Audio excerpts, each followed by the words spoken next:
Bueno, pues muy buenas tardes a todos. Me presento, mi nombre es Jennifer Angel, soy la coordinadora de la licenciatura en actuaría aquí en la Universidad Anáhuac Campus Norte. Les damos a todos la más cordial bienvenida. En este momento tenemos personalidades del mundo del actuario y vamos a presentar a los ganadores del premio, del cuarto premio Fundadores de la Asociación Mexicana de Actuarios. Entonces, les damos a todos la más cordial bienvenida de nuevo y los dejo con una de nuestras ganadoras, con Daniela Shar, que nos va a presentar su trabajo. Entonces, por favor, bienvenida. Gracias. ¿Se imaginan que pudiéramos modelar algo tan complejo como una pandemia con algo tan simple como un juego de mesa? Buenas tardes, mi nombre es Daniela Shar y hoy les voy a presentar una gamificación inesperada. El trabajo se basa en la navaja de Occam y nació en 2022 cuando el tema de COVID-19 todavía era muy relevante. Entonces se basa en la propagación de este virus. Nos vamos a apoyar en un juego de mesa que se llama Pandemic y el trabajo se va a dividir en dos partes. Primero vamos a estudiar diferentes escenarios de este juego y después todo esto lo vamos a aplicar a nuestro país y además vamos a ver qué aplicaciones podría tener en la industria de seguros. Pero no se preocupen, vamos paso por paso. Para los que no conocen el juego, ¿qué es Pandemic? Como podemos ver en la pantalla, el tablero muestra un mapa del mundo con muchas ciudades y las conexiones entre ellas. Y el problema es que hay una enfermedad que amenaza con destruir el mundo. Entonces los jugadores tienen que trabajar en equipo para poder erradicar este virus antes de que termine el juego. Como queremos que todo sea lo más fácil posible, en lugar de usar el tablero completo, vamos a usar una versión reducida que solo va a tener 5 ciudades, que son Bogotá, Lima, Santiago de Chile, Buenos Aires y Sao Paulo. ¿Y cómo podemos saber qué tan infectada está cada una de las ciudades? Bueno, para esto vamos a usar los llamados cubos de infección. Y cada ciudad puede tener entre 0 y 3 cubos. Entonces aquí podemos ver los estados en los que puede estar cada una de nuestras ciudades. Vamos a estudiar el juego bajo 4 líneas de acción diferentes. Vamos a ir viendo paso a paso cada una de ellas. La primera es la más fácil porque esta es sin jugador. Entonces, solo se van a ir infectando las ciudades aleatoriamente y no va a haber un jugador que pueda quitar cubos.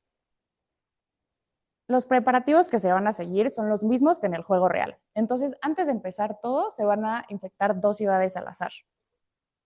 Entonces, para esto sacamos una carta del mazo, sale Santiago de Chile y a esta ciudad se le va a poner un cubo de infección. Sacamos una segunda carta y a Buenos Aires le pondríamos 2 cubos de infección. Regresamos las cartas al mazo, revolvemos y ahora sí podemos empezar. Aquí, como no hay un jugador, entonces los turnos únicamente van a consistir en ir sacando cartas del mazo. Y este mazo está compuesto así. Tenemos 5 cartas de infección y 2 cartas de epidemia. Entonces, las cartas de infección son estas que ya vimos, que tienen el nombre de las ciudades, y durante el juego, cada que salga una de estas, a la ciudad correspondiente se le va a poner un cubo de infección. Y la carta se va a ir a la pila de descarte. Ahora, cuando salga una carta de epidemia, se van a seguir 2 pasos. El primero es infectar. Entonces, para esto volvemos a tomar una carta del mazo y a la ciudad que salga se le ponen 3 cubos. Y el segundo paso es intensificar. Y esto lo que significa es que vamos a regresar todas las cartas que ya salieron al mazo para que se puedan volver a infectar ciudades que ya se habían infectado antes. Pero es importante mencionar que la carta de epidemia no se regresa al mazo, esa sí queda descartada. Es importante que recordemos que las ciudades no pueden tener más de 3 cubos. Entonces, si por ejemplo en el siguiente turno saliera Bogotá, ya no se le va a poner un cuarto cubo. Lo que va a pasar es que se va a producir un brote. Y siempre que se produzca un brote se van a seguir estos pasos. Primero el marcador de brotes, que es este circulito de acá abajo, va a aumentar en 1 y después se van a infectar las ciudades adyacentes. Entonces, en este caso, se le pondría un cubo a Lima, a Buenos Aires y a Sao Paulo.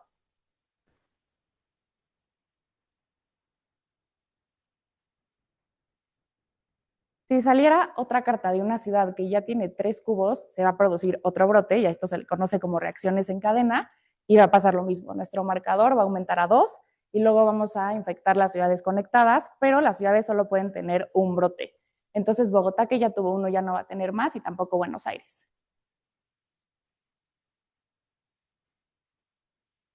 Aquí podemos ver el árbol de probabilidad por turno. Si recuerdan, tenemos 2 cartas de epidemia y 5 cartas de infección.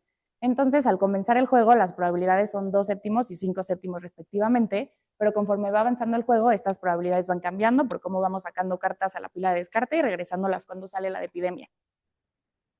Y el juego puede terminar de 2 maneras: si el marcador de brotes llega a 3 o si se terminan las cartas para robar del mazo. Aquí podemos ver los cambios en los estados, cómo pasar del estado que está en la vertical al estado que está en la horizontal en un turno. Y podemos ver que abajo de la diagonal tenemos puros taches porque no hay manera de quitar cubos. El número de cubos solo va a subir. Y va a subir en 1 si sale la carta de infección de la ciudad o si hay un brote en una ciudad adyacente. En 2 si hay brote en 2 ciudades adyacentes. Y en 3 si sale la carta de epidemia que infecta e intensifica. Y como vimos antes, si esta ciudad ya tenía cubos antes, 1 o 2 o 3, se van a producir brotes y después reacciones en cadena. Y ya que tengamos 3 cubos, no se va a poder salir de este estado en esta versión. Entonces, como podemos ver con las reglas del juego, cómo están conectadas las ciudades es muy importante. Y esto lo podemos estudiar matemáticamente con la teoría de grafos. Los grafos son estructuras discretas compuestas de 2 conjuntos. Un conjunto G de puntos, vértices o nodos, que en el caso del juego serían nuestras ciudades, y luego un conjunto de aristas que nos van a unir estos nodos. Podemos ver que la conexión entre las ciudades es bidireccional, entonces el grafo es no dirigido. Además, hay más de una arista que llega al mismo nodo, entonces se trata de un multigrafo y para cualquier par de nodos existe un camino que los une. Entonces el grafo es conexo. Para saber qué tan importante es cada uno de nuestros nodos en el grafo, se usan las medidas de centralidad. La primera es el grado, y esta nos dice el número de conexiones que tiene una ciudad. Obviamente, entre más grande sea el grado, más importante va a ser la ciudad, y esta medida va a ser útil para ver qué tan severos van a ser los brotes. También tenemos la centralidad de eigenvector, que esta no solo se fija en las conexiones de las ciudades, sino también en las conexiones de estas ciudades conectadas. Entonces, esta va a ser útil para las reacciones en cadena. La intermediación nos dice con la frecuencia con la que aparece un nodo entre el camino más corto de nodos de la red. La centralidad de cercanía nos dice la distancia media entre un nodo y los demás nodos de la red, también tomando el camino más corto. Y finalmente la excentricidad, la distancia de un nodo al nodo que esté más alejado a él al grafo. Si calculamos las medidas para nuestro tablero, podemos ver que Bogotá es la ciudad que tiene las medidas más altas, entonces va a ser la más importante, y la menos importante sería Santiago de Chile. Para simular esto, optamos por usar Python y específicamente se usó un vector con 2 entradas. Y dentro de este vector, las primeras 5 entradas nos van a decir qué tan infectada está cada una de nuestras ciudades. Entonces pueden tomar valores entre 0 y 3 por el número de cubos. Y luego las entradas restantes nos van a decir cómo se ve nuestro mazo. Entonces, para cada una de nuestras cartas, las de infección y las 2 de epidemia, va a mostrar un 1 si la carta sigue dentro del mazo y un 0 si ya no está. Y pues podemos ver que tenemos más de 130,000 estados posibles, entonces usar Python para esto fue de gran ayuda. Este es el algoritmo que se siguió para programarlo y aunque se vea complejo, tiene estas reglas que ya les expliqué, pero aquí la mala noticia es que el fin del mundo es inevitable, porque no hay un jugador que esté quitando los cubos, entonces siempre vamos a perder. Simulamos 100,000 veces y aquí podemos ver los resultados y como era de esperarse, Bogotá es la ciudad que en promedio termina con más cubos. Esto es porque, como ya vimos, es la ciudad que tiene las medidas de centralidad más altas. Podemos ver que en general el juego va a durar poco e incluso a veces en un solo turno podemos perder y casi siempre salen las 2 cartas de epidemia. Entonces, esta carta que provoca que se infecte y que se intensifique es lo que muchas veces nos hace que perdamos.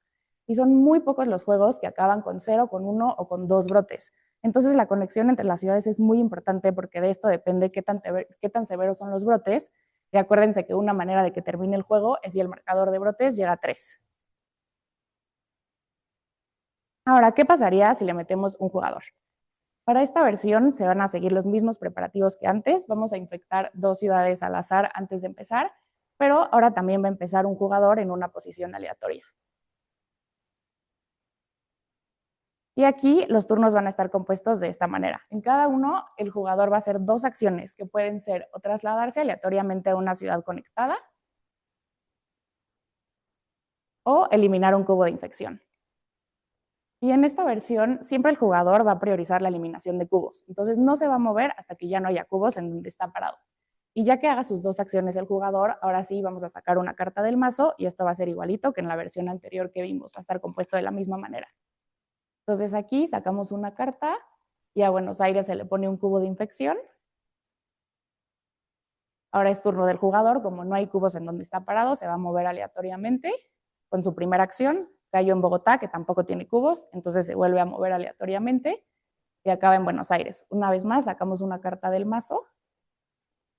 Sale Bogotá, le ponemos un cubo de infección y la carta se va a la pila de descarte. Ahora sí el jugador usa su primera acción para eliminar el cubo de la ciudad donde está y su segunda para moverse. El problema con esto es que si el juego sigue este ritmo, con las cartas de epidemia que van ocasionando brotes y después reacciones en cadena, es muy difícil que al jugador le dé tiempo de quitar todos los cubos antes de que acabe el juego. Entonces, para ayudarle, decidimos introducir a dos personajes del juego real.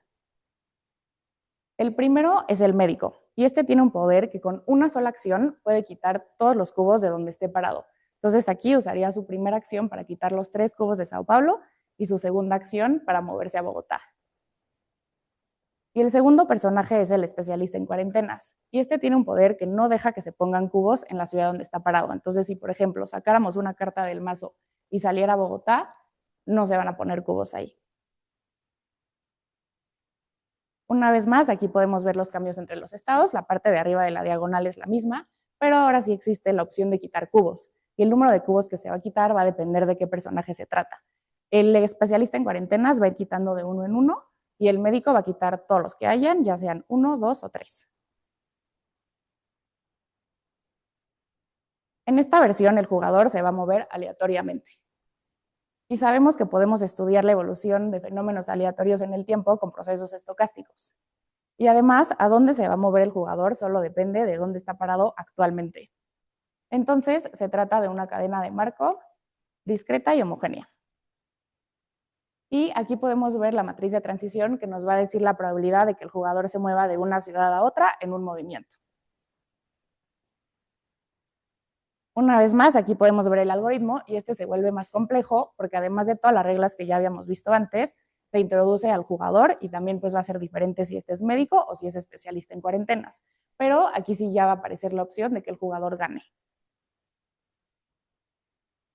Simulamos 100,000 veces una vez más y podemos ver que el médico gana 4.5% de las veces, que es un porcentaje muy bajo, pero pues ya hay la opción de ganar. El juego va a durar un poco más y ahora la mayoría de los juegos terminan con 0 brotes, entonces empezamos a controlar esto. Para el especialista en cuarentenas vemos resultados similares, solo que su probabilidad de ganar es un poco más alta, también va a durar más el juego, y aquí son todavía menos los juegos que terminan con 3 brotes. Entonces esto lo que nos dice es que el juego va a empezar a terminar por una razón diferente a que el marcador llegue a 3. Entonces puede ser o que se acaben las cartas para robar del mazo y perdamos, o ya que el jugador gane. Ahora, ¿qué pasaría si además del jugador le metemos una estrategia? En esta versión también se van a seguir los mismos preparativos, el mazo va a estar compuesto de la misma forma y los turnos van a ser iguales. Se van a realizar 2 acciones por parte del jugador y después se va a sacar una carta del mazo. Y aquí también se va a priorizar la eliminación de cubos, no se va a mover hasta que ya no haya donde está parado, pero además de eso, ya que se mueva, se va a seguir una lógica. Vamos a ver ejemplos para ir viendo los criterios que se van a ir siguiendo en esta estrategia.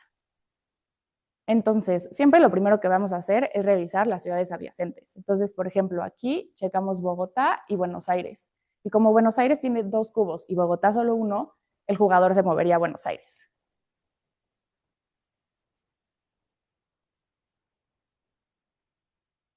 Ahora aquí, una vez más, primero vamos a revisar las ciudades adyacentes, que serían Lima y Sao Paulo, pero estas tienen el mismo número de cubos. Entonces pasamos al segundo criterio, que sería revisar las ciudades adyacentes a estas adyacentes. Entonces sería Santiago de Chile y Buenos Aires.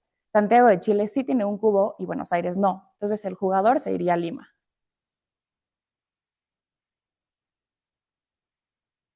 Y finalmente, en casos como este, que las ciudades adyacentes tienen un empate en el número de cubos, pero también las ciudades conectadas a estas, vamos a priorizar las medidas de centralidad.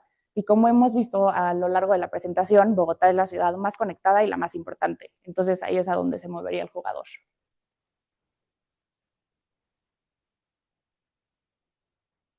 Cada vez se vuelve más complejo el algoritmo porque ahora le metemos también la estrategia que está basada en las medidas de centralidad y en el nivel de infección de las ciudades adyacentes. Volvemos a simular 100,000 veces y podemos ver que la estrategia le funciona bien al médico, ya gana casi el 16% de las veces y muchas veces gana en tan solo 2 turnos. Y ahora sí, son muy pocos los juegos que terminan con 3 brotes. Para el especialista en cuarentenas, una vez más, vemos resultados parecidos. Este porcentaje es menor que el del médico, pero de todos modos sube en más de 10% comparado a cuando no había una estrategia. Y aunque no gana tan rápido como el médico, de todos modos este controla todavía mejor los brotes por la naturaleza de su poder. Entonces podemos hacer una comparación de los resultados con estrategia y sin estrategia. El resultado, aunque le ayuda un poco más al médico, la estrategia, los resultados de los dos personajes, la verdad es que son muy parecidos. Y también corrimos algunas simulaciones extras moviendo cosas para ver cómo les afectaría. Y, por ejemplo, si los jugadores tuvieran 3 acciones en lugar de 2, ganarían casi todas las veces. El especialista en cuarentenas ganaría más del 80% de las veces y el médico más del 90%. Y también les afectan otras cosas como la posición aleatoria donde van a empezar cuando empiece el juego. Si empezaran en Bogotá, que es la ciudad más conectada, ganarían más juegos los dos personajes. Pero pues así como está ahorita, siguen siendo porcentajes bajos. Entonces, ahora, ¿qué pasaría si uniéramos las habilidades de los dos personajes? Volvemos a simular esto y podemos ver que ahora se gana casi la mitad de las veces. Ahora son todavía más los juegos que terminan en 2 turnos y los brotes quedan controlados. Entonces, con esto podemos concluir que la mejor estrategia es obviamente tener un jugador, también tener un jugador estratégico que se mueva siguiendo las medidas de centralidad más altas y también a las ciudades que tengan más cubos y también unir los poderes de los dos personajes que tenemos. Entonces, ya que aprendimos todo esto con el juego, ahora sí podemos pasarlo a nuestro país. Y para hacer esto, lo primero que tenemos que hacer es construir nuestro tablero. Y vamos a hacerlo con los aeropuertos más importantes de México. Entonces sería primero Ciudad de México, después Cancún, Guadalajara, Monterrey y Tijuana. Y para las conexiones entre las ciudades, revisamos los vuelos diarios. Entonces Cancún tiene más vuelos a Ciudad de México y a Monterrey, Guadalajara, Ciudad de México y a Tijuana, Monterrey a Ciudad de México y Cancún, y Tijuana a Guadalajara y Ciudad de México. Entonces, así es como quedaría nuestro tablero. Volvemos a calcular las medidas para este nuevo tablero y como era de esperarse, la Ciudad de México es la ciudad más importante. Tiene un alto grado, una alta centralidad de eigenvector y además aparece frecuentemente entre los caminos de nodos de la red. Y todas las demás ciudades tienen la misma importancia, que es menor a la de Ciudad de México. Entonces, ahora sí, con todo esto ya podemos pasar de Pandemic a la pandemia de la vida real usando estas equivalencias. Primero, el jugador podría verse como las medidas adoptadas por el gobierno y específicamente el médico podría verse como las vacunas y el especialista en cuarentenas, obviamente como la cuarentena. Los cubos de infección podrían verse como el nivel de infección o contagios que hay en cada una de nuestras ciudades. La carta de epidemia, que era la que nos infectaba e intensificaba la propagación del virus, podría verse como vacaciones, otros eventos que puedan subir contagios. Y los turnos podrían verse como meses. Entonces volvemos a simular en Python ahora con nuestro modelo de México y podemos ver que se gana casi la mitad de las veces, los brotes quedan controlados y en promedio el juego va a durar tan solo 6 turnos y muchas veces 2. Pero sabemos que realmente eso no fue lo que pasó en la pandemia, ni siquiera una ola de la pandemia terminó en tan pocos meses. Entonces, ¿por qué fue esto? Aunque se tomaron unas muy buenas medidas como el semáforo, estas tenían algunas limitaciones. Por ejemplo, aquí podemos ver que Monterrey está en rojo y Guadalajara también, pero no se consideraba la conectividad entre las ciudades. Entonces aquí la gente que estaba en la Ciudad de México, que es la ciudad más conectada, se seguía moviendo y seguía propagando el virus. En cuanto a las vacunas, se hizo bien que la Ciudad de México es la ciudad con más vacunas aplicadas, porque como hemos visto, no solo era la ciudad más conectada, sino también era la más contagiada. Pero de todos modos, el proceso de vacunación en México no fue muy eficiente. En 2022 ocupábamos el número 83 en la lista de países con más vacunas aplicadas. Y entender la propagación de un virus, como lo hicimos en el juego, es muy útil porque cuando hay emergencias sanitarias como esta, se va a afectar directamente a los seguros de vida y de gastos médico mayores. Y no solo eso, sino que también entenderlos de manera accesible pueden ayudar a que sea más fácil gestionar riesgos y también orientar a que tomen decisiones las aseguradoras. Algunas cosas que se podrían sacar de este modelo son estas. Por ejemplo, primero partimos de un escenario que no tenía ninguna intervención. Solo se iban infectando las ciudades dependiendo de su conectividad. Entonces, las aseguradoras podrían usar esto para identificar qué regiones son las que podrían tener más reclamaciones si pasa una situación así, y así pueden anticiparse a sus necesidades de capital local, crear primas que sean diferentes por regiones y además adaptar sus convenios médicos según la presión que se espere. También sabemos que en este tipo de situaciones no sabemos cómo se va a comportar el gobierno y qué medidas se van a tomar. Entonces, comparar diferentes escenarios, como lo hicimos en el juego, empezando con sin jugador, con jugador y con un jugador que ya tiene una estrategia, puede ser muy útil en la vida real, específicamente determinando las reservas técnicas para que así la aseguradora esté preparada y pueda cumplir con sus obligaciones. También en el juego hay muchas variables observables como las ciudades infectadas, número de brotes, etcétera. Y variables de este tipo podrían usarse para implementar seguros paramétricos. Y estos son muy útiles para las aseguradoras porque les ayudan a reducir sus costos administrativos y de ajuste de siniestros. También vimos cómo los personajes, específicamente al unirlos, pueden ayudarnos a contener mucho la pandemia. Entonces esto nos puede servir para justificar que se ajusten las primas. Se pueden cobrar primas más bajas, por ejemplo, a lugares que tienen más vacunados o mejores respuestas sanitarias. Y esto, pues, por una parte nos ayuda a alinear mejor el precio real del seguro, el precio del seguro con su riesgo real, y además nos ayuda a retener a clientes que son de menor riesgo. Y también una de las conclusiones más importantes del trabajo es lo importante que es la conectividad de las ciudades. Entonces, las aseguradoras pueden enfocar sus esfuerzos de prevención en estos lugares con campañas, recordatorios, etcétera, y así pueden optimizar sus recursos. Y finalmente empezamos en el peor escenario y terminamos con el más controlado. Y hacer este tipo de ejercicio puede ayudar a estimar las pérdidas potenciales incluso en casos extremos.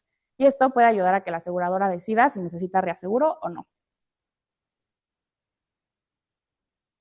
En conclusión, empezamos con un tablero de un juego de mesa y a través de teoría de grafos, de cadenas de Markov y de simulaciones, terminamos con un modelo que es fácil de entender, pero que de todos modos es bastante fiel a la realidad.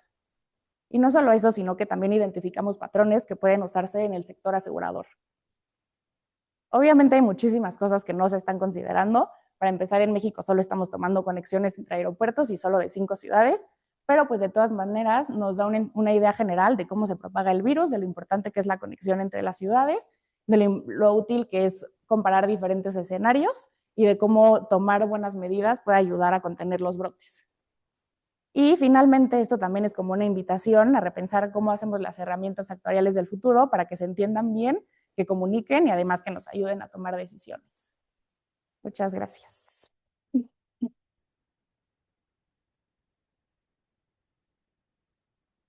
Bueno, pues le agradecemos mucho a Dani su participación y no sé si alguien del público tenga alguna pregunta. Ok, bueno, si no hay preguntas, yo sí tengo preguntas. No, no, sí. Bueno, creo que Luis y yo tenemos unas preguntas. Bueno, primero, muchas felicidades. Gracias. Es muy interesante cómo intentaste ocupar pues herramientas. Bueno, yo creo que la parte más bonita, a mi parecer, es que usaste o trataste de usar un juego y cambiarlo a tanto al lenguaje matemático como para usarlo para describir una pandemia, que pues es bastante interesante, que aunque decías que tiene muchas limitaciones, pero pues bueno, es un enfoque muy bonito. Entonces yo tengo algunas preguntas, bueno, dos. Justo hablaste de que diseñaste tu juego y luego nos hablaste un poquito de cadenas de Markov y de matrices de transición, pero yo no vi en qué parte del trabajo usaste las matrices de transición o solamente fue como mencionarlo. Eso lo usamos dentro del código. O sea, digo, ya no lo pusimos aquí en la presentación, pero está dentro del código que usamos para simular los resultados. O sea, en realidad la simulación no fue a partir de tu algoritmo, el que ponías, el diagrama de flujo, sino fue a partir de cadenas de Markov. O sea, usamos el algoritmo, es la lógica que se sigue para explicar el juego y como que allá adentro, en algún momento cuando habla como de hacia dónde se va a mover el jugador, allá adentro viene la matriz de transición dentro del código. O sea, hiciste, o más bien simulaste los juegos y dependiendo del número de simulaciones de juegos, con eso obtuviste un aproximado de tu matriz de transición. Sí, exacto. Ok, ya, entiendo. ¿Y qué te iba a decir? Ah, sí, y tenía una dudita. ¿Ves que a los países, bueno, tus aristas estaban como definidas desde el principio y después para México? Para México fue más claro para mí porque decías, Ujú. tiene dos conexiones, tal, bueno, por los grados y todo, está perfecto, pero en el primero también fue así, o sea, En fue el real. primero sí tomamos las conexiones del tablero real. Ok. Ujú. O sea, ya ves que estaba como el completo que Ujú. enseñaba a todo el mundo y tomamos como una versión reducida para que fuera más fácil. Las conexiones se respetaron las del juego real. Ok, perfecto. Bueno, pues muchísimas gracias. Gracias. No sé si, espera, sí, ya ves, sí, entonces pasamos al público, permíteme. Es que tu pregunta me hizo recordar que tenía una. Muchas felicidades y gracias Gracias. por compartir. Cuando hablas ahorita de esa matriz que utilizaste para transitar, me estaba acordando cuando presentabas si de alguna manera hay una métrica de fuerza de conexión. O sea, sí hablaste de excentricidad, de la distancia que hay Ujú. entre las más lejanas, etcétera, pero no si Bogotá y Lima están solo conectadas o muy conectadas. Y trayéndolo a México, si Ciudad de México y Cancún están muy conectadas y más conectadas que Ciudad de México y... Pues realmente las dos medidas que usamos fue el grado y la centralidad de un vector, pero sí podría ser bueno también incorporar esas. O sea, sí está incorporado, es que a lo mejor... Sí, o sea, cuando creamos la estrategia para ver a dónde se va a mover, el tercer criterio, no sé si se acuerdan, era como revisar las medidas de centralidad y se va a mover al que tenga las medidas más altas, fijándose en esas dos. Ujú. Va, va. Bueno, y también en este caso estaba más fácil porque Bogotá estaba como mucho más conectada que todas las demás y así. Entonces, Pero digamos, Bogotá estaba muy conectada en el sentido de que estaba conectada con más ciudades. ajá, o sea, más en la medida del grado. Creo que, no sé si eso de la medida del grado tenga que ver, por ejemplo, con trayéndolo a México y como lo hiciste con los Ujú, vuelos, la cantidad de vuelos que hay entre una ciudad y otra. ujú, ¿Sería eso? exacto. Ah, ok. Vale. Sí, esa era mi pregunta. Muchas gracias. Gracias. Gracias. ¿Alguien más tiene alguna pregunta? ¿El público? ¿No? Sí, el público tiene otra pregunta y ya. Muchas felicidades, me gustó mucho tu trabajo. Creo que es Gracias. bien bonito cuando justo algo muy básico lo llevan a algo más elaborado. Mi pregunta me dio curiosidad el resultado que mostraste de que cuando era solo una estrategia, Ujú. ganaba el especialista en cuarentenas y en el otro caso ya ganaba el médico. Esto porque pues, En la versión, o sea, comparando la de sí, que cuando, solo se movía aleatoriamente ajá, y y luego... sí, y justo hasta tienes una laminita donde comparas ambos Ah, ajá, resultados, ajá. ajá, de Sí, como que al 475 y final 15 el poder quitar todos los cubos Ujú. ayuda más que el que no se puedan poner cubos en la ciudad donde está. Nosotras también nos sorprendió, pero así. Sí, justo cuando lo estabas platicando, como que yo pensaría que en ambos casos Ujú. ganaba el especialista, pero Sí, me también lo que es muy causó, útil del bueno, médico es que sí quita, o sea, el especialista en cuarentenas va a seguir quitando cubos de uno en uno y el médico sí puede quitar todos los que hay ahí. Y también el poder quitar todos los cubos, si solo tiene uno y lo quita, si tiene dos y los quita y luego sale la carta de epidemia, eso ya te salva de un brote. Y ujú, como que justo los brotes son los que te hacen que pierdas. ok, ok, Entonces, sí. eso ya ilumina por qué pasó eso. Muchas Ujú. gracias. Perfecto, pues ahora sí, si no hay más preguntas, gracias Dani. De nuevo un aplauso. Y pues siguiendo, denos un segundo para preparar la presentación, pero le vamos a dar la bienvenida a nuestro ganador. No sé, Omar, si puedes pasar. Bienvenido, Omar. Tenemos a Omar Said López Tronco. Sí, perfecto. Pues muchas felicidades primero y todo tuyo, ¿va? Te voy a poner ¿va? Va, pues muchas gracias. Eh, Buenas tardes a todos aquí y allá. Mi presentación no está ni cerquita tan divertida como la anterior, entonces de antemano me disculpo por eso y ni siquiera ni tan divertida, ni tan con impacto positivo. Ahora me siento hasta mal de no tener una presentación con un impacto social, de cómo resolver una pandemia o contribuir a ella. Esta atiende a un segmento muy chiquito que es el de los agentes de seguros, pero... Bueno, el tema es optimización de la compensación de agentes de seguros. Es un enfoque cuantitativo basado en elasticidad precio-demanda, preferencias de marca y estrategias de descuento. Mi nombre es Omar López y suena a lo mejor más rimbombante de lo que es, porque ya soy yo, ¿verdad? Va, muchas gracias. Les decía que este es un nombre tal vez rimbombante porque en realidad lo único que dice, no sé si puedo mover ándale, que es en pocas palabras que ante el mismo precio los asegurados prefieren una aseguradora sobre otra y esto se llama preferencias estructurales. A todos nos ha pasado que nos dicen, a lo mejor contratando un seguro, aquí está, dos cuestan lo mismo, pero prefieres por el nombre, por la reputación, por lo que te han contado, porque tiene un estadio, por lo que sea, dices, me voy por esa, ¿no? Entonces esas se llaman preferencias estructurales. Y luego hay un descuento tal que hace que la no preferida se vuelva tan preferida o más que la otra, ¿no? Y esto es elasticidad precio-demanda. Entonces, son estos dos parámetros los que modelo a lo largo del trabajo y con base en eso, al mover el SS otra vez se desactivó. Y ahí ya lo tengo yo. Gracias. Bueno, estas son las secciones que tiene la presentación, de dónde es la fuente de datos, qué hacemos con la elasticidad precio-demanda, cuáles son estas preferencias estructurales o por qué algunos clientes eligen una aseguradora sobre otra, incluso con el mismo precio, y la estimación de parámetros y el modelo de optimización. Entonces, comenzando con la fuente de los datos, primero los datos provienen de un comparador de seguros. Entonces, de ese comparador de seguros se registra toda y cada una de las cosas o actividades que hace un cliente o un broker cuando está cotizando. Nuestro comparador de seguros, bueno, nuestra empresa tiene un comparador de seguros, puede ser el tradicional que te metes y cotizas o puedes cotizar por ChatGPT, por WhatsApp y le dices por WhatsApp, oye, este es mi auto y el mismo WhatsApp, un robot te va diciendo, te va pidiendo datos, te da las ofertas, te hace todo. Entonces todo eso queda registrado en una base de datos. Esa base de datos se ve más o menos como aquí, en donde está cada una de las cotizaciones que se van haciendo, con qué aseguradora se hizo y eventualmente si es que el cliente decidió contratar por una o por otra, queda registrado si se contrató o no. Entonces esa es la base de la información. ¿Cómo se calculó a partir de ahí la elasticidad precio-demanda o qué tan sensibles son los clientes al precio del descuento? Aquí es donde empieza a entrar algo ligeramente técnico, pero la verdad es que está bastante básico o sencillo.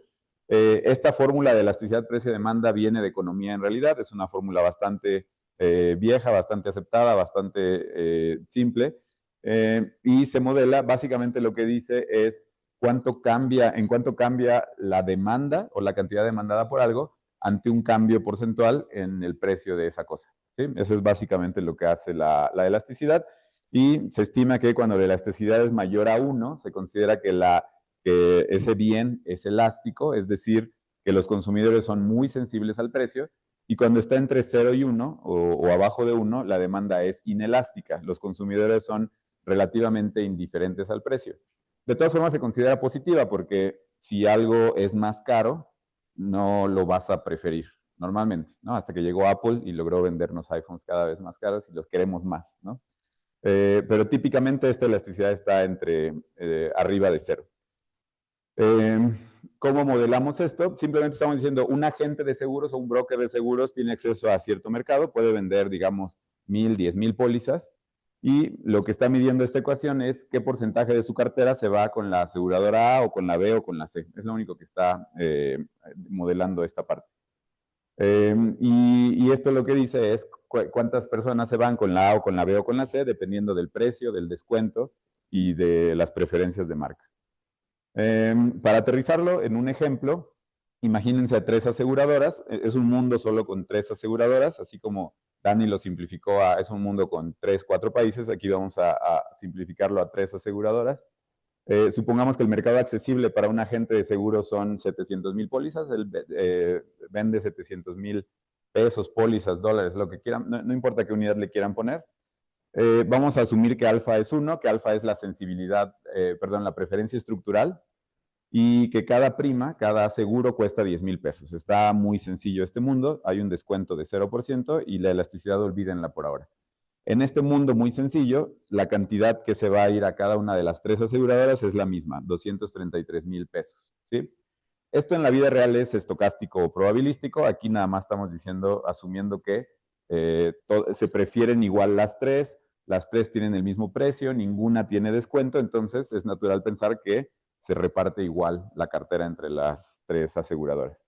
¿Qué pasa si incorporamos un descuento? Por ejemplo, el 10% de descuento de la aseguradora A. Entonces, todo estaba como antes, nada más que ahora la aseguradora A ofrece 10% de descuento. ¿Qué va a pasar?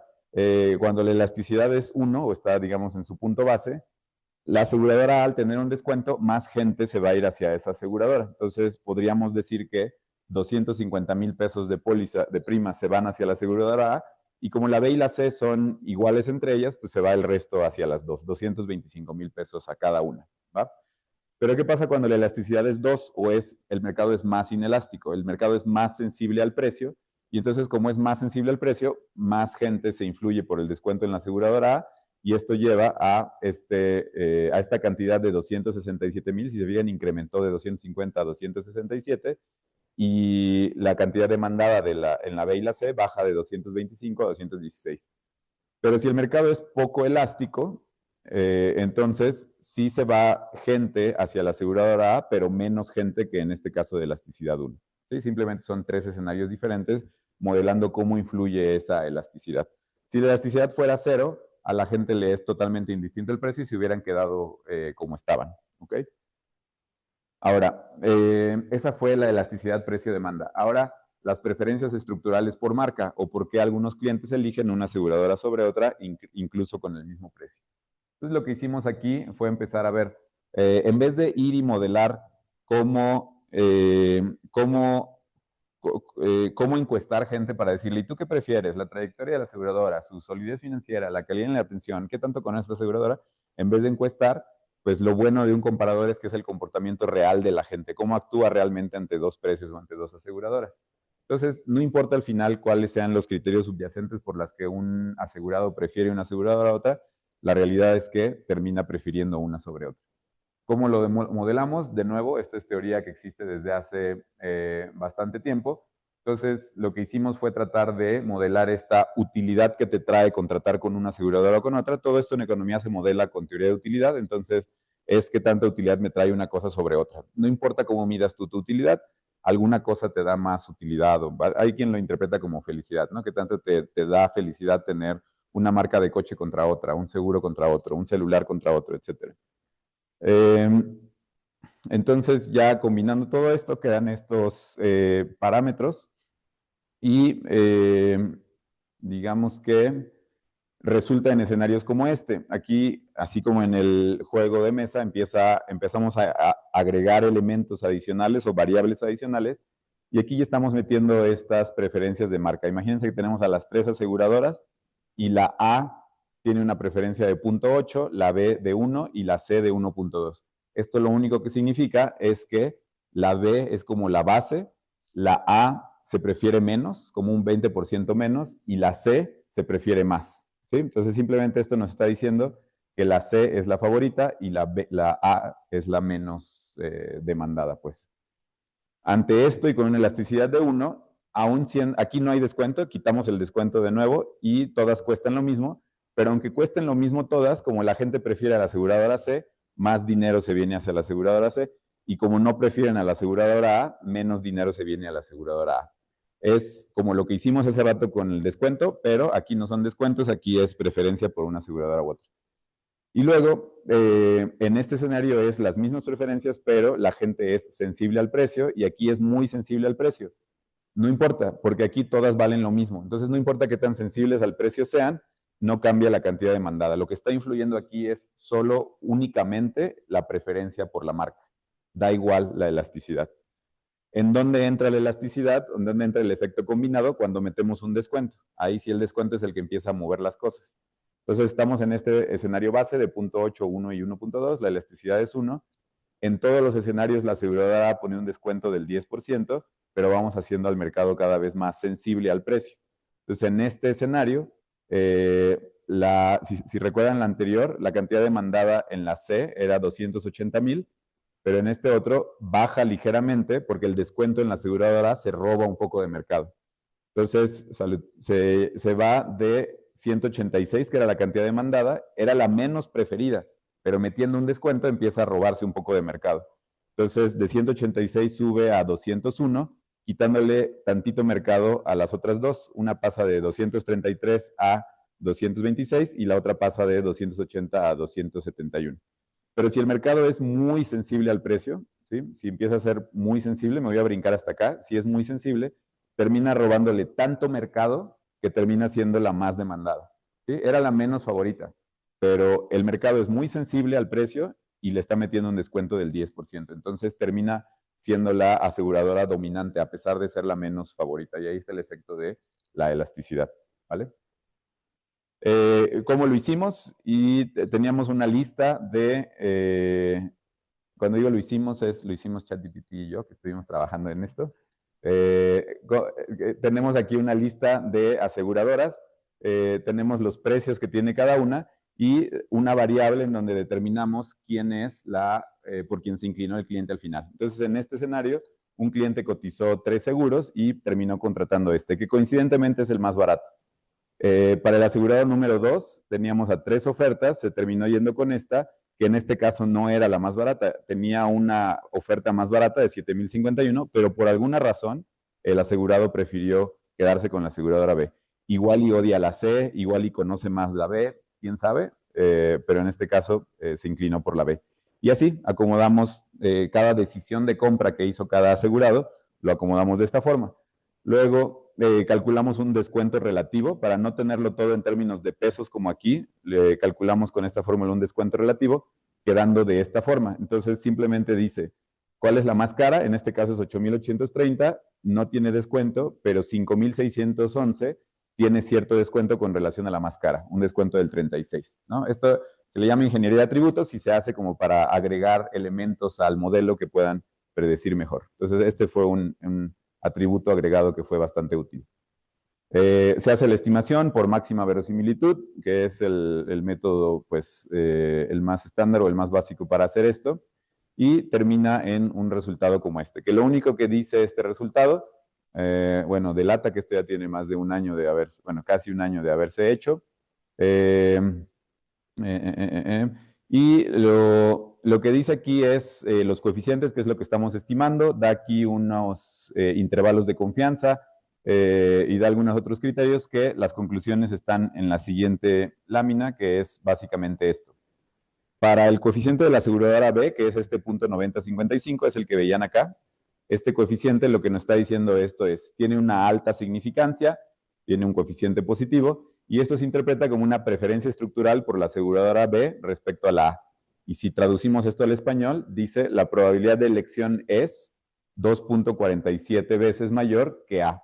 Es decir, si tenemos a muchos asegurados, alrededor de 2,5 prefieren más a la aseguradora B sobre la A, ¿va? Con relación a la C, salió en negativo de 1,06, salió significativo. Esto en español significa que la probabilidad de elegir a la C es de 0,36 veces a la de A. Entonces, la A queda como la base, la B es preferida sobre la A y la B es preferida sobre la C. ¿Ok? El coeficiente de la elasticidad, salió la elasticidad con 0,247, pero no fue significativo. Esto significa que podemos decir que es tantito elástico, pero sin tanta confianza. No estamos tan confiados de decir que este sea un mercado elástico, ¿va? Para actuarios o actuarias que estén conectados, eso es porque aquí se puede decir de varias maneras. Uno, porque el intervalo de confianza abarca el 0. Este primer intervalo de confianza no abarca el 0, por eso estamos felices y tranquilos. Este de aquí tampoco abarca el 0, por eso también estamos felices. Pero en este tercero sí queda el 0 ahí en medio, o el valor P también está chiquito. Entonces son los criterios que ven en la universidad y que hacen que no nos sintamos cómodos con esa conclusión. Entonces, sí nos sentimos cómodos con la preferencia de marca, pero no nos sentimos cómodos con la estimación de la elasticidad precio-demanda. Y luego metimos ya los elementos de compensación de un agente, cuánto le pagan a un agente, cómo están sus comisiones, su esquema de bonos, y termina siendo, agregándole complejidad a este juego, por decirlo así, tenemos aquí, no sé si se alcanza a ver, pero más arriba dice cómo preferimos a las aseguradoras. Están las alfas que veíamos hace rato, las preferencias de estas aseguradoras, y luego este es el esquema de bonos, es decir, las 3 aseguradoras dan el mismo esquema de bonos. Las primas son, esta es la aseguradora más cara, 4,200, pero es porque se sabe la favorita. La B se sabe la favorita y cobra una prima más cara. La C se sabe la menos favorita y cobra una prima más barato. Más o menos así se comporta el mercado. Y lo que hace el modelo es determinar, ya sabiendo, estimando esta alfa y estimando la elasticidad, dice qué descuento debes arrojar. En este escenario, con este esquema de bonos, el modelo le dice a la gente, oye, agente, solo dale 4% de descuento a la aseguradora B. ¿Sí? Y típicamente en el mercado mexicano al menos, cuando una aseguradora le da un descuento a un agente, ese agente suele aventárselo y regalárselo a todos sus clientes. Esto lo que está diciendo es, no dejes dinero sobre la mesa. Si la gente ya prefiere a la aseguradora B y la A y la C son más baratas, entonces lo mejor que puedes hacer es solo dar 4% de descuento. En este esquema de bonos, el modelo está diciendo, no des ni un descuento, nada. De todas formas vas a vender lo mismo y solo vas a regalar dinero si das descuentos. Pero en este otro esquema de bonos, está diciendo, sí dale un 11% de descuento a la aseguradora A y un 10% de descuento a la aseguradora B. Y esa es la aportación del trabajo. Te digo, me hubiera gustado decir que hay una aportación social más allá de maximizar el ingreso que ganan los agentes, pero al final la conclusión de todo esto es, agentes de seguros no regalen descuentos así nada más, sino háganla de una manera más inteligente. Hay teoría detrás que soporta por qué no dar descuentos o por qué dar más descuentos que otros, y depende de muchas cosas. Entonces, ya nada más como conclusión, la marca o esa preferencia. Bueno, estas conclusiones son para esta base de datos. Esto no significa que el mercado mexicano se comporte así. Esta es la base de datos que tenemos. Para esta base de datos, la marca, que es la preferencia estructural, tiene mayor peso que el precio o descuento al momento de decidir. En realidad, el mercado mexicano es bastante sensible al precio, entonces esta conclusión sí diría que no es muy generalizada. Luego, el análisis muestra la necesidad de segmentar estrategias. En algunos mercados o nichos, el precio no es el factor dominante. Ofrecer descuentos puede significar dejar dinero sobre la mesa y este modelo es útil para determinar precios de la aseguradora y determinar descuentos a ofrecer por parte de los agentes. Como principales hallazgos, el descuento negociado es la única variable que la gente puede controlar. La gente no puede controlar los bonos, ni las comisiones, ni nada de eso, pero el descuento sí.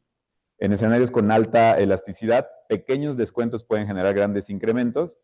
Las preferencias estructurales de los clientes, es decir, la reputación de las aseguradoras, puede sustituir o reforzar la necesidad de aplicar descuentos. Si una aseguradora es preferida, no es necesario que esté dando descuentos.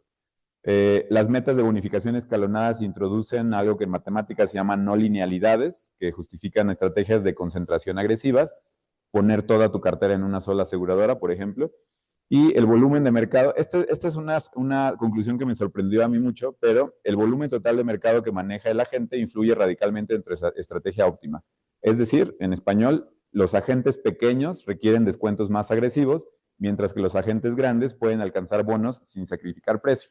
Y me parece totalmente contraintuitivo, porque en el mercado mexicano, mientras más grande seas como agente, más descuentos tienes y más descuentos das. Y un agente que es pequeño y que apenas está empezando, la aseguradora le dice, no te doy descuento. Cuando vendas mucho, te empiezo a dar descuentos. Entonces es contraintuitivo con este ejercicio. Y pues bueno, eso es todo. Muchas gracias por su atención.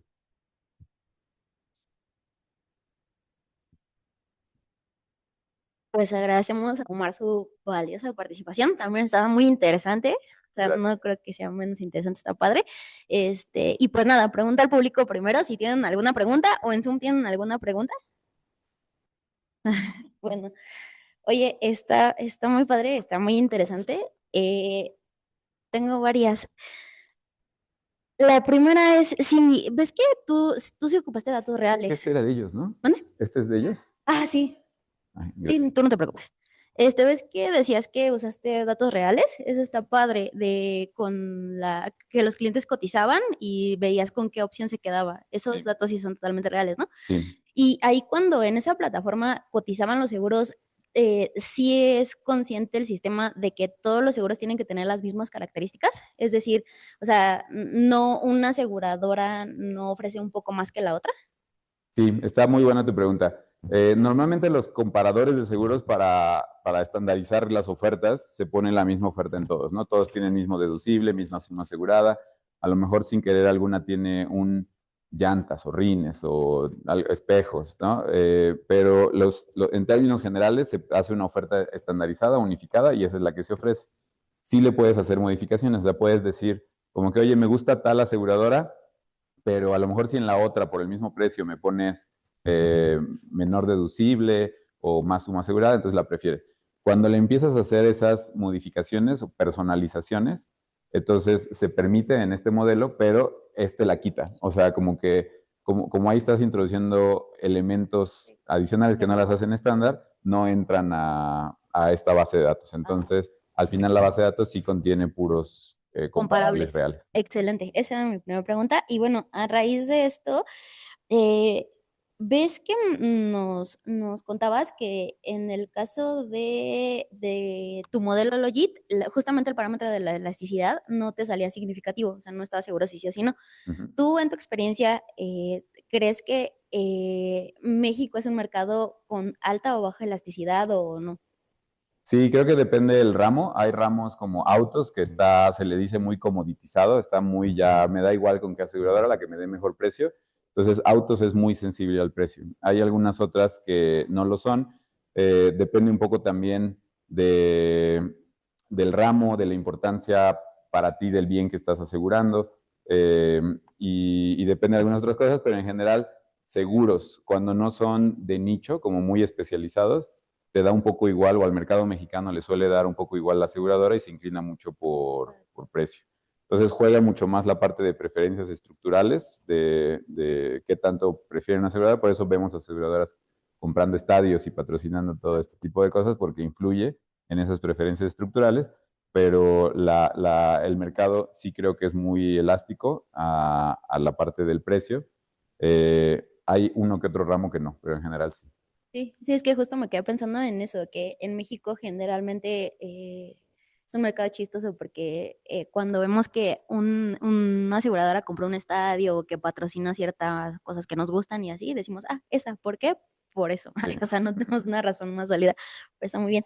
Bueno, y ahora hablando un poquito más de otra cosa, ¿ves que nos decías que en el caso de la aseguradora que tenía la mayor preferencia, decías que solo, bueno, que en tu caso, en alguna parte, o me perdí, que decías que el modelo decía que dar un 4% de descuento como que aseguraba la venta? O sea, ya estaba segura, pero o sea, si lo entendí bien, era para estar muy, muy seguro, con 4% era suficiente para no perder mercado, bueno, que ni siquiera tenías que perderlo porque era la preferida.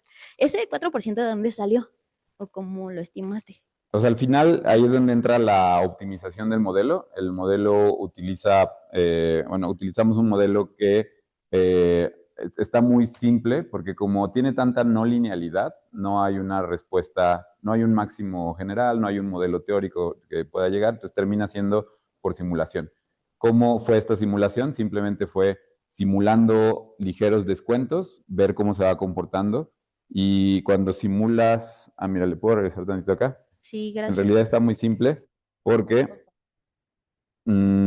aquí estaba. O sea, se exploran todas las combinaciones de descuentos posibles desde 0 hasta 50 con incrementos de 1 y eso genera simplemente 51 a la 3 o 132,000 escenarios, que para cualquier computadora eso es nada. Entonces se calcularon todos y digamos que a tu pregunta, cambiándole 1% para una aseguradora, 2% para esa aseguradora, 3% y así hasta 50%, y luego te vas a la aseguradora 2 y le vas dando 1%, 2%, 3%, así hasta 50, y de todos esos 132,000 escenarios que tuviste combinados, ves cuál es el escenario en el que más ganó dinero. Y ese escenario en el que más ganó dinero tenía 4% para la aseguradora B.